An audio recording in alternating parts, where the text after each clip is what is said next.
At so ayan, hi guys, welcome back sa channel natin. At eto na si chapter 144. So ayan, huwag po kayo magtataka kung nanditong chapter na tayo, kasi medyo marami yung kasabi din sa comment section natin na sobrang layo na nga natin dun sa kung saan na kayo. So mula kay chapter 52 ay binasa ko na hanggang dito nga sa latest chapter kung nasa na kayo. Kaya eto, kay 144 na tayo. Pero ayun, bago tayo magsimula, ay kung bago ka lang sa channel natin, ay huwag mo kalimutan mag-subscribe at pakipindot na rin yung notification bell para ma-update ka every time na meron tayong bagong upload. So yun lang naman po, at ulit ay huwag na nga natin patagalin pa. Simulan na natin yan.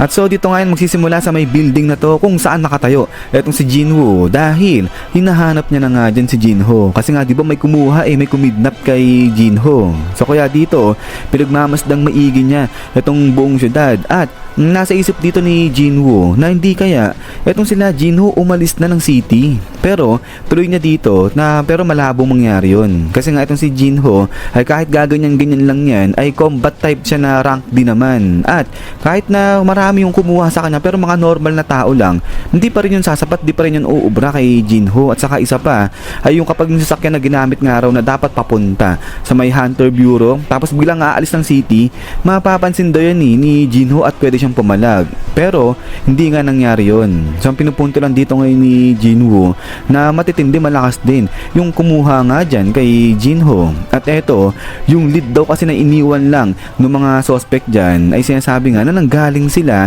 sa may Scavengers Guild. At so kaya dito naisip ni Jinwoo etong si Wang Dong na. At ang sabi niya nga dito na malamang etong si Wang Dong matagal na silang hinihintay niya na pumunta dyan sa may Amerika, nang sa ganun ay malaman na nga ni Wang Dong kung ano talaga yung totoong nangyari dun sa kuya niya. At eto nga kasi diba silang dalawa lang daw kasi ni Jinho yung natirang nakaligtas dun nga sa may dungeon na pinasukan nito ng mga nung kapatid niya. At ngayon ay sigurado raw etong si Wang Dong na sila yung pumatay dyan kay kuya niya. At eto ngayon sabi nga ni Jinwoo na hindi niya naman pinagsisihan kung ano nga yung ginawa niya dyan sa kuya ni Wang Dong, kasi nga naman salbahe talaga nga yun At eto ngayon, pero hindi raw sana mangyayari to kay Jinho kung naglagay siya ng gwardiya dyan kay Jinho. So kumbaga, kung naglagay sana ng anino etong si Jinwoo dyan kay Jinho, hindi siya makikidnap So kaya dito sa loob-loob ngayon ni Jinwoo na nakulang talaga kapag merong nangyari dyan kay Jinho. So eto medyo nagigigil na etong si Jinwoo dyan. But then after dito ay taro naman yan sa side nito ni Thomas. At tinatanong niya na nga etong empleyado niya kung meron silang nalaman na o nakuha na patungkol dyan kay Wang Dong. So ito sabi ng empleyado niya na ganun pa rin, wala pa rin silang makuwang info. So kaya dito nga sa loob-loob nito ni Thomas na ano ba itong si Wang Dong, di ba siya natatakot mamatay? Pero hindi dahil nga sa rank S itong si Wang Dong, ibig sabihin alam niya kung gaano kalayo yung sa pagitan ng lakas silang dalawa ni Jinwoo. Pero dahil nga sa tinuloy pa rin nga nito ni Wang Dong itong stupid things na araw na to, so ibig sabihin alam din ni Wang Dong na mangingialam dyan itong si Thomas.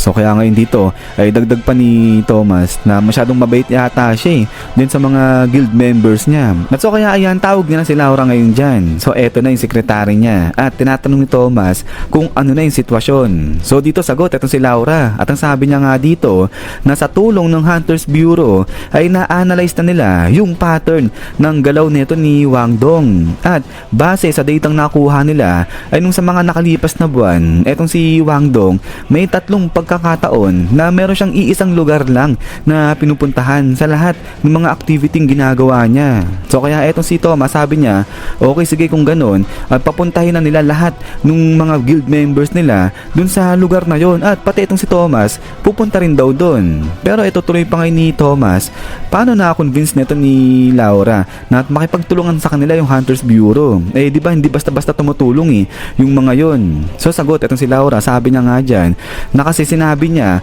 kapag hindi nila nakita si Wang Dong, magkukulide sila ng dalawa ni Jinho, sabi niyang ganyan. So kaya naman dito sa may Hunter's Bureau, eto na, kagulo na nga sila dyan. So itong isa nagsisigaw na at ang sabi niya nga dyan na lahat ng miyembro ng Scavenger Guild ay kumikilos na. So itong si Manong, nagulat ngayon siya, sabi niya nga dyan, ano, lahat sila, 100 lahat ng miyembro ng Scavengers Guild. So itong si Kuya, sabi niya nga dyan na oo, at pati nga yung mga raids na ginagawa nila, lahat kinancel na at ngayon nga kumikilos na silang lahat.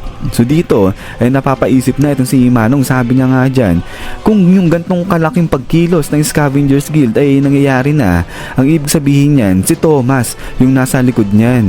So bakit daw gantong kalaki yung nangyayaring kaguluhan dyan? Ano raw ba yung nangyayari, sabi niyang ganyan. At so habang nagkakagulo-gulo na nga sila dito, ay talo naman yan dito na sa may abandoned building dahil ang nasa loob na nga niyan ay etong grupo na kumuha na o kumidnap dyan kay Jinho. At etong si Afro ngayon, tinatanong niya kung okay lang daw ba talaga etong ginagawa nila na to.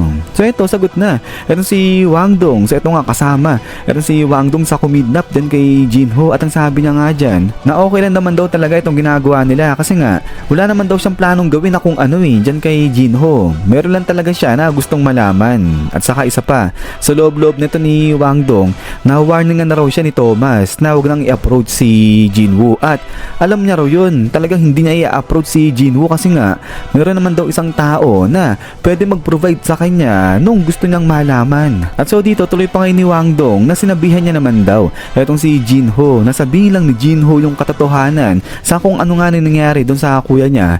Papalayain niya itong si Jinho nang walang galos at gusto lang marinig daw talaga ni Wang Dong dyan na si Jinwoo siya yung pumatay sa kuya niya. At kapag narinig niya na yung mga salitang yon ay tapos na siya dito kay Jinho. But then ay after nga dyan ay dito ginigising na ni Wang Dong etong si Jinho ulit dyan. At then is dito is BAM! So dito grabe, sinuntok niya pa sa may dibdib etong si Jinho dyan. So suka ng dugo etong si Jinho at sabi nga dito ni Wang Dong, hoy ikaw, gumising ka na dyan, sabi niyang ganyan.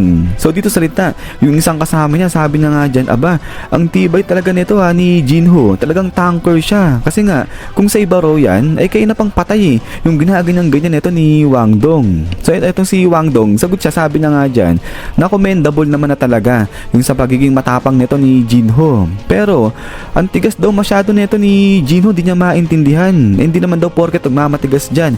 Itong si Jinho ay papatawarin na siya nito ni Wang Dong. But then ay after niyan, is BAM!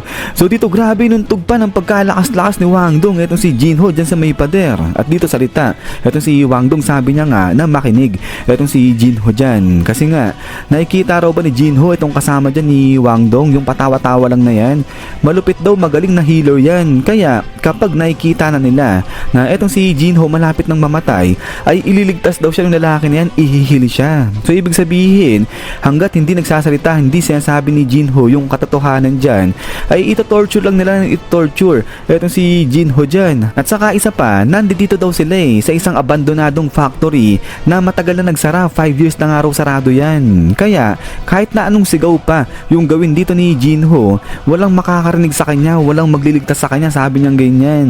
So dito tanong ngayon ni Wang Dong si Jinho kung ano, gusto na raw ba magsalita nito ni Jinho. So ito, biglang salita na ngayon etong si Jinho at ang sabi niya ngayon dito, fuck off, sabi ng ganyan. So minura niya pa etong si Wang Dong dyan. So kaya naman dahil dito is blagag.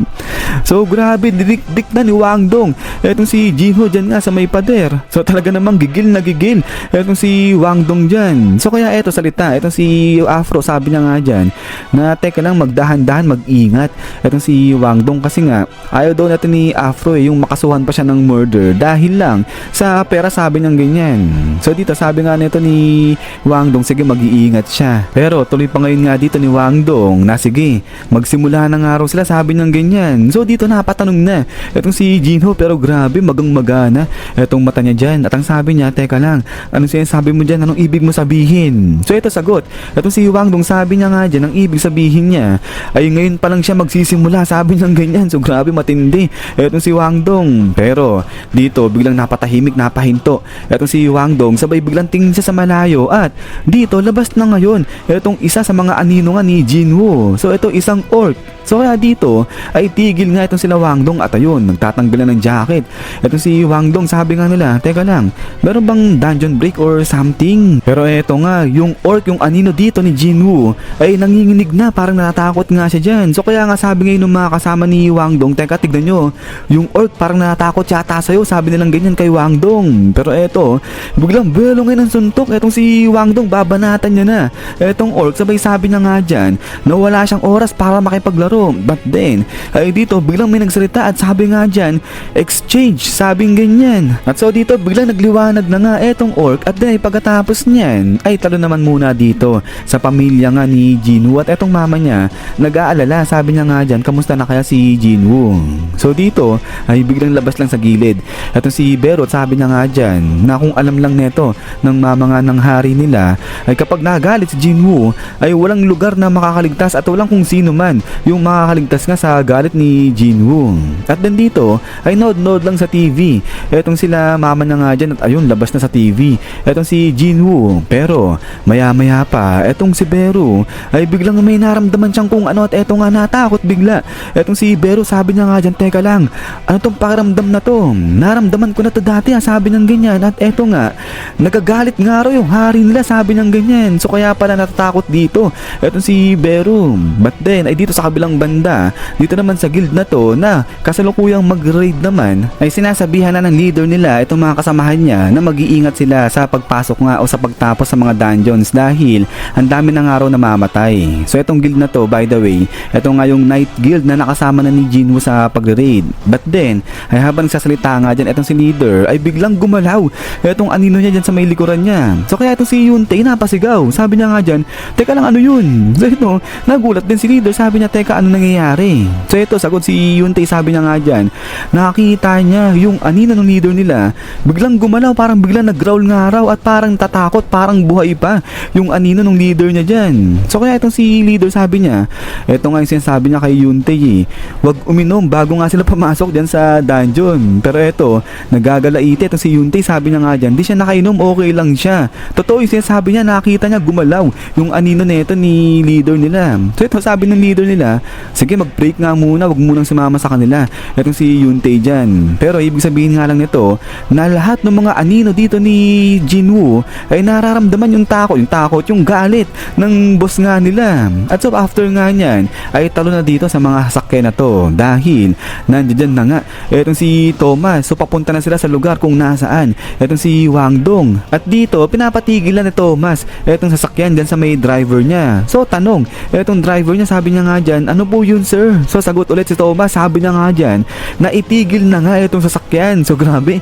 nanggigigil na itong si Thomas. Pero sa loob-loob dito ni Thomas, sabi niya nga dyan, na wala na, nagkandaloko-loko na. Nagsimula na sila, sabi niya ganyan. At then after nga niya, nisblagag.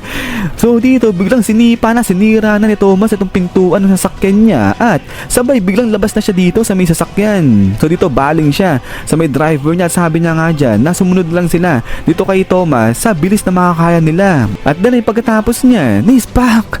So dito, dali, biglang nag-dash na eto si Thomas papunta doon kala Wang Dong. But then ay after nga niya, nisbam.